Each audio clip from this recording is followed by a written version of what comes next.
What are we lacking? It's really just the intentionality around preparing that next generation. Everybody wants to succeed, and we want to succeed from one generation to the next. We just need a plan.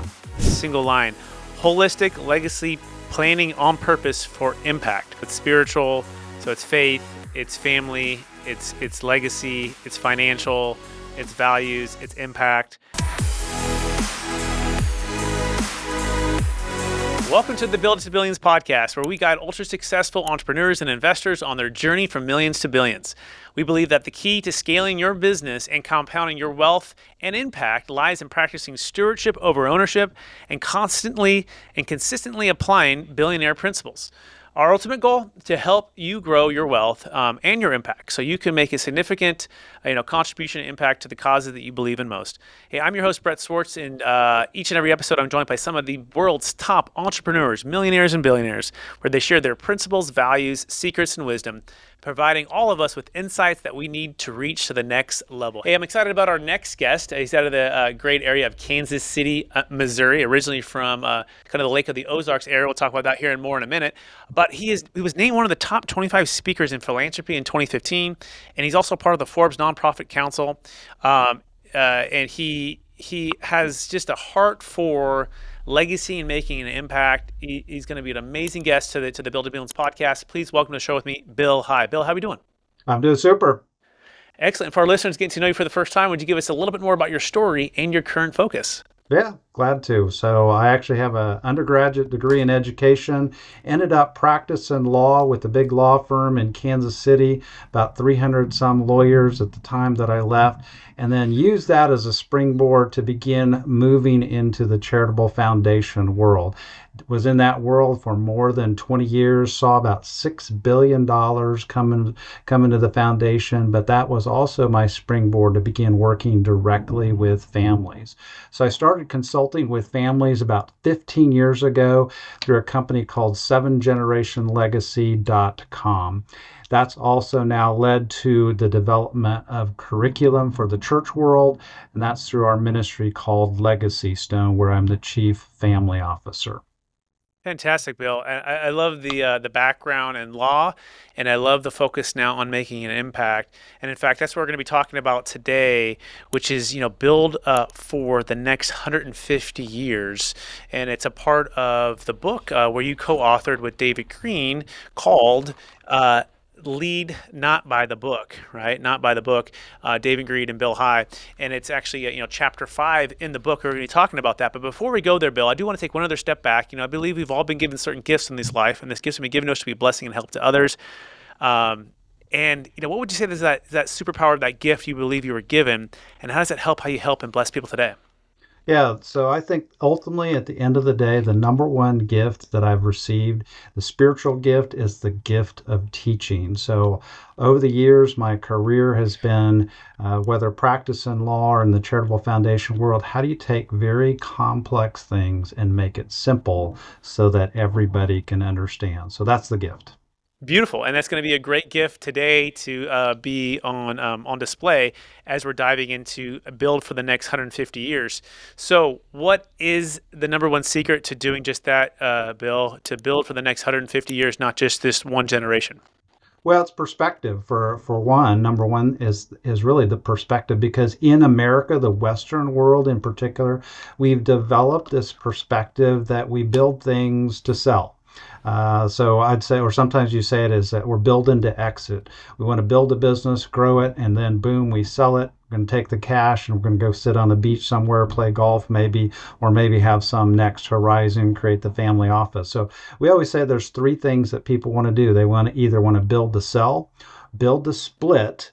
And what that means is by default, you build something up and you're like, I'm going to give some stuff to my kids and split it all up because A, maybe we feel guilty, but B, that's what the lawyers have told us to do so that we don't pay capital gains tax or estate tax. But the third model is really what that chapter is about, which is how do we build to sustain? How do we build for purpose so that things last not just for this life, but into the next generation and the next? So that's a totally different perspective than what this Western world has. If you go into Europe, as a for instance, you'll see that there are societies of businesses, families that have been around for hundreds of years. And we just don't have that perspective here in the Western world. So that idea, build for 150 years, that's what we're trying to drive home. Oh my gosh, I love it. I love it. And you did simplify it really, really, really well. So there's build to sell or build to exit. It's a common theme, right? And that could be for, this life at the family office or on the beach, you're not having to trade your time for dollars anymore. There's that side, the initial perspective. And then as you grow or get, a little bit deeper, it's build to split. Hey, how do I help the next generation? And how do I do a capital gains tax, estate tax planning? But then even the deeper one to focus on here that we're focusing on, which is build to sustain or build for purpose, which leads into the next question, Bill. What's the number one secret to building to sustain or to building for purpose? So to build to sustain, build for purpose, there's three big buckets that we say that you've got to address. Number one, you've got to make sure that you've got good relational health inside of the family, inside the company.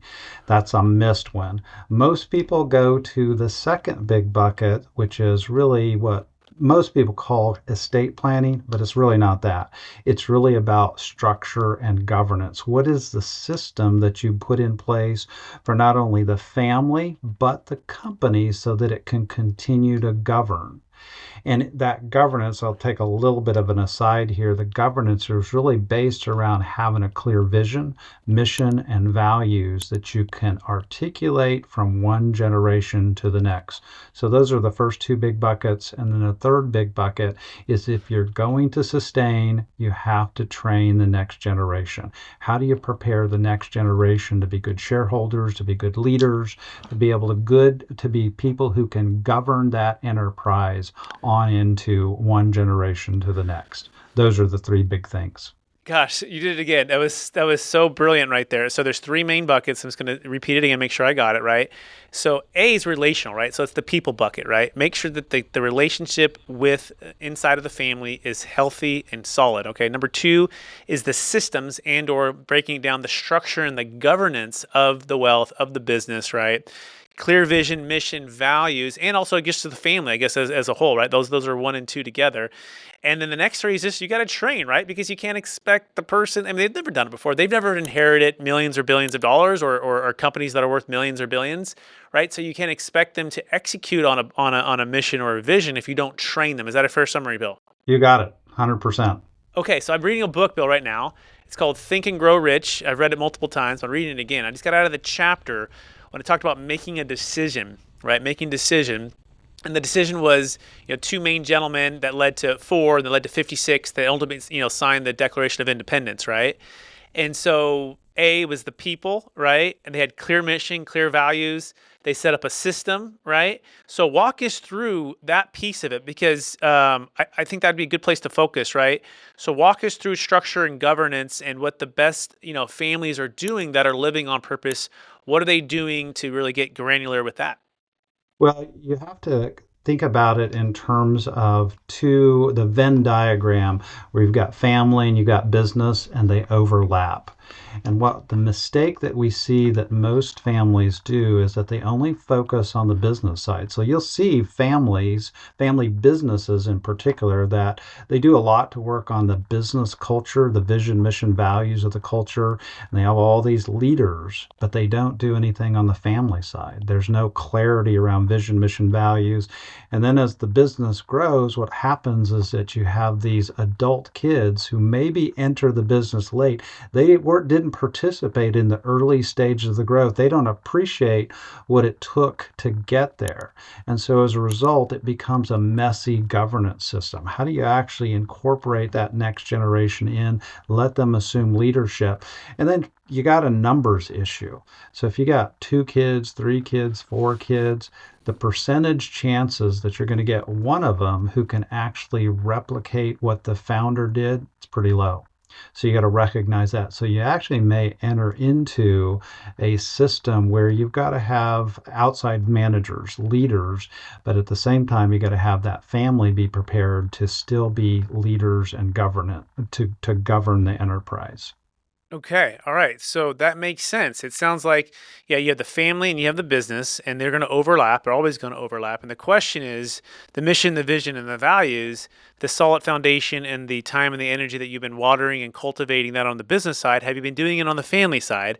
Because if you haven't, and you expect or don't anticipate when they come of age and they're going to be potentially leading, right?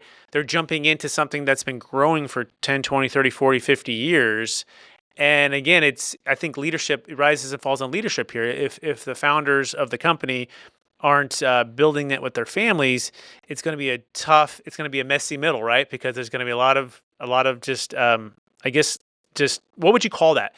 What is lacking there, right? What would if you had to pin it on like what would you say? Oh man, they're lacking what? Like is there a word for it or a sentence for that, Bill? That messy middle. Well, the I think the short answer, what are we lacking? It's really just the intentionality around preparing that next generation. Because think about what it is, Brett, the idea of you've been there. How do you start a business? And it takes all that energy and drive, and that's the fun part. Oftentimes, is the early days that startup, and then you add people, and you still haven't figured out if you're going to survive or not. And your kids are off over on the side sometimes. They're not participating in that growth. And then by the time they do, now maybe the thing's grown to such a place that you got 1,000 employees. They don't enter at the same place. And so the skill set to lead a startup is a lot different than it is to lead 1,000 person kind of organization. And at the same time, you want it to be family owned. And so you got all these family issues at the same time you have all these business issues. So how do you actually get there in the middle? And unless you begin early, it's not going to work.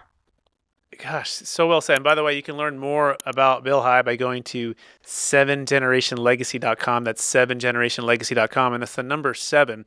Okay, Bill. So we're talking about structure and governance. Okay, we got to start. You got to start early, right? You've got to make sure you're building the mission, the vision, and the values with your family. Really, I feel like all the time, all right? Because if the kids are going to potentially take over, you've got to be doing that now. What's the next step here to maybe we keep going on the structure and governance, but we could also go to the training part. Maybe that is the next logical step. What are the best families doing to train in a way, and what are some of the maybe the common myths or mistakes that could be avoided if you just had a little bit of training from someone like yourself, Bill? One of the simple things is what we'd call from the governance standpoint, is a family employment committee. So, Brett, I don't know how many kids you have, but if you got, say, 3 kids, 5 kids, okay. Oftentimes we expect our kids to show some willingness to come join the business. We expect initiative and drive. Well, again, out of a percentage chance of 5 kids, you're a little better. You got 5. So maybe you got a 20% chance that one of them could replicate you in some way, shape, or form. But you need to be intentional. And that's where the employment committee comes into play. So we've established that with a number of the family businesses that we work with. And that employment committee, think of it as a personal and professional development committee that actually provides a pathway for those kids to enter the business. And we're going to think about what they need to grow, whether it's skills related to people skills, public speaking skills, growing in confidence, problem solving, all those kind of things. Again, it's a lot different business when they come to join versus when you started it. So that family employment committee, the other thing that it does that's really critical is that if you're that person, if you're the big guy that's going to say, okay, you can come join me, think about the potential rifts in relationship. Why did you pick me, Dad? Or what happens if you got to fire a kid? So we recommend this idea of the family employment committee that has multiple people on it, usually about 5 people, maybe 7, but it has some non-family members on it that provide some buffer and objective feedback to that kid on the personal and professional development. Because it's one thing for dad to say, man, you just didn't perform, which we could take personally. It's a whole nother thing to have that HR director, or maybe it's the longtime family friend, even somebody outside the company that said, buddy, you didn't meet your numbers here. We can't, you just can't represent this kind of company. Now, those are hard conversations, but the solid part of that conversation is like, man, way to go. You did a great job. And for that to be reinforced about somebody other than dad or mom, as the case may be, that's one of the most missing pieces that we see. And that, by the way, is part of that next gen training too, as well. Is that how do you do that? So what we'll see in some of this whole next gen training world, by the way, is that you'll start sometimes with kids as young as age 7, and you're starting to teach them the basics of finances, and you stair step it up all the way to, by the time they're age 21, you may be doing a full blown disclosure about where you're at. But it's that kind of intentional training that we see for the successful families. So again, if you go into Europe and those kind of things, Asia, you'll see families that take that kind of effort to make sure that their kids are prepared. And it's this idea that if we really are, we've been given an asset, then our job is to try to steward that, not just for ourselves, but for our kids. And then when they take on that assumption that we're here to steward this for the next generation because of the impact that we're having in terms of not only with the people that we serve, the customers that we serve, but the community that we live and give in. That's a big, big deal. Bill, hi everybody, with Seven Generations. I'm sorry, Seven Seven Generation generation. Legacy.com. Yeah, there you go. You got it. Seven Generation Legacy.com. Okay, that's awesome. That's a family committee. Let's keep going here. We have not too much time left. So, what would be the next thing? So, you've got this family committee in place. You've got some family members. You've got some non-family members, people who can speak in and out of the family's, individuals' lives. You got this personal development. You've got the skills, the public speaking, the confidence, depending on whatever role they're being groomed into. Basically, they're being groomed, and you've got that kind of laid out really clear. What would be the next kind of level here to keep diving in? Well, one other one is the Culture and Education Committee of a family. And then we think that, by the way, one is particularly focused upon the family itself. So if you remember, we talked about the intersection of family and business. There's going to be some things that are just family, not business. And so you want to make sure that you take the time to celebrate the family itself. So that could be things like the family reunion, the family trip, the family missions trip. But at the same time, one of the other fun things that Family Culture and Education Committee do is it can remind us of the story from which we came. So it's not just about you, Brett, and your wife and how you came together, but it's your parents and your wife's parents, the grandparents, the great grandparents. What's the story that you came from? Now, we always like to say that your family genealogy is there to inform you, but not define you. It's God who gives the definition, the identity. But we can be part of making sure that our kids understand the narrative from which we've come from. There's a whole field of psychology. It's just a biblical idea, but it's really built around this notion that we all have a narrative identity. And when we understand the stories that we come from, then we become more secure, more safe, and more confident because we belong to something bigger, even the good and the bad. So good. I'm not gonna stop the momentum. What's the next one? So you can rewind that because that was so good. But what's the next one? So you establish, you get this momentum going here with the cultural education. You get the momentum going with the family employment committee. What's the next level here for training or execution? Man, I'm giving you all my secrets here, but part of that culture and education, by the way, truly is education. So that's where some of that education is financial, some of it is financial statements, all those kind of things, family history, but some of it's the personal, professional development. But flipping over a couple other pieces that you like to see a family have, you like to have something built around giving and the family foundation, the family giving committee. You always need to have some experience of what are the things that we support outside of ourselves. So the research again tells us that the family that gives is more than likely they've got a better chance of succeeding together because they understand that they have that bigger purpose. So that's a simple win. Usually there's something built around family investing. What are the things that we want to invest in? And the idea of the family investing might be not only it's the underlying operating business, which I've just added on another committee, which is the operating businesses that you may be running. But that family investing piece could also be some of your more traditional investments, the stocks, bonds, understanding some of that. But as you go further, it would be the idea, well, are there startup businesses? Are there venture investments, private equity things, things that maybe we're going to say, hey, we've got a kid that shows unique expertise in maybe building software. So maybe we're going to go invest in that business that they're running or maybe make a loan to. So it's that kind of unique opportunity of saying, let's make sure we create opportunity for the family, whether it's inside of an operating business or it's inside of new ventures or existing businesses that we're going to go invest in terms of private equity. Okay, so Bill, this is why people need to hire you, right? Because whatever you said, it was just pure gold and amazing. And I'm listening, and I'm thinking I'm listening as myself and my future for my family and where we're building, where the Lord's building the company through us, and then all of my clients, friends, and family, or listeners are listening in, right? I think about the U.S. government over 240 years, right? And so we're essentially building. Or you tell me, how would you define this? You're building for the next 150 years. You're building a multi-generational legacy plan, legacy like what would you call this, right? And how can people, if they wanted to hire you, right, or work with you to help them with this, what does that look like? Yeah, so one way I just kind of took this from a guy just because this is a world. He's an EOS guy. And so I said, think of it as in that world as the family operating system. That's what most people don't do this, by the way. They just do traditional estate plans. So at one level, it's the family operating system. You used the terminology earlier. It's really how do you have the family constitution?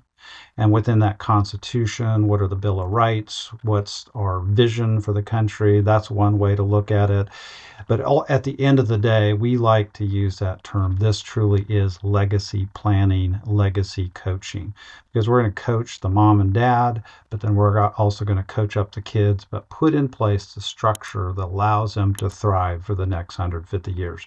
I don't know too many people doing this. Again, most people tend to do this from an estate planning perspective. Maybe there's a little bit of this about how you maintain financial wealth. We believe that, of course, that you're trying to maintain all forms of wealth. It's the social, the intellectual, all this heart capital, the spiritual capital, the financial capital is part of it, but you want to make sure you gather all forms of wealth. And if you do that, you got a greater chance of succeeding from one generation to the next. And think about it. I mean, Brett, you know this. If I said, hey, did you and your wife intend to go out and have those 5 kids and totally screw them up? No. If you did, man, we got a whole different conversation we need to have. But everybody wants to succeed, and we want to succeed from one generation to the next. We just need a plan. Bill, hi everybody. We're going to move into lightning round here in about 10 seconds, but here's kind of one single line: holistic legacy planning on purpose for impact. Right? Is maybe encapsulating some of that, right? So it's spiritual, so it's faith, it's family, it's legacy, it's financial, it's values, it's impact. Bill, that being said, we're running out of time. You ready for the lightning round? I am. All right, knowing what you know now, if you go back to your 20-year-old self, what's just the one gold nugget and make sure to tell yourself to do that would save yourself hundreds of hours? I would say be more patient and be curious. Okay. Question number 2, what's the number one book you've recommended or gifted the most in the past year? Leadership Not by the Book, the one you recommended. Absolutely. And that is by Bill Hi, everybody, and David Green. Check that book out. Next question. What are you most curious about right now? Right now, man, I am continuing to be curious about what makes families successful generationally. So I'm reading, studying, ton of fun. I'm actually reading Stephen Mansfield's book, God and Guinness. Ton of fun. Excellent. That sounds fun. Question number 4, I think here, 5. Number one leadership quote or theme that you're striving to live by? Leadership quote or theme. Man, that's a good one.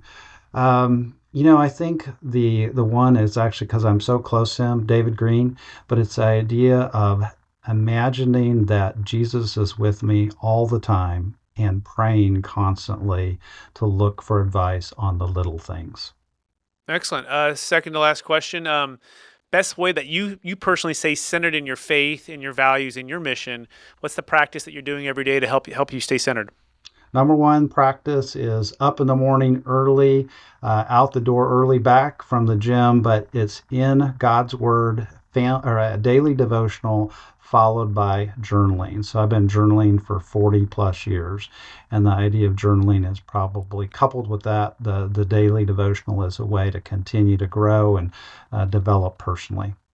Awesome. And the very last question, which is the theme of this podcast, right? Which is practicing stewardship over ownership. So, Bill, what is the definition of, in your view, of stewardship versus ownership, and how are you practicing that every day? Yeah, so we say that the whole idea of stewardship comes around to this idea that it's not mine, it's all God's. And so, therefore, I want to invest in eternity. And so we say that, man, there ought to be a healthy tension in your life with the stuff that's in my hand and how much I'm trying to keep versus how much I'm trying to give away. If I'm not experiencing some of that tension, I may not be in the right place. Beautiful. Bill, hi, everybody. Bill, I want to thank you for being on the show, sharing so much wisdom with us. I want to thank you for everything you're doing to help make an impact for generations to come for those that are needing and wanting and desiring to have multiple generational impact. For our listeners who want to get in touch with you, would you mind them one last time? What's the best place for them to find you? Yep, they can go to sevengenerationlegacy.com or the other website, legacystone.com. Glad to talk to them. Awesome. Thanks, Bill. And I also want to thank all of our listeners for listening to the episode of the Build to Billions podcast. Again, we believe a lot of successful entrepreneurs, investors, on their journey from millions to billions. Sometimes they struggle with even finding out how to pass on to multiple generations their wealth, right? We believe that practicing stewardship over ownership and constantly applying the billionaire principles are an amazing way to do just that. I would encourage you to take action today. Share this with someone it could be impactful for, and we pray that it was a blessing for you. I appreciate everyone listening. I'm Brett Swartz. If you want to check us out, you find us online. Check me out, brettswartz.com, and or go to capitalgainstaxers.com to learn more. Appreciate everyone listening, and we'll talk to you again real soon. Bye now.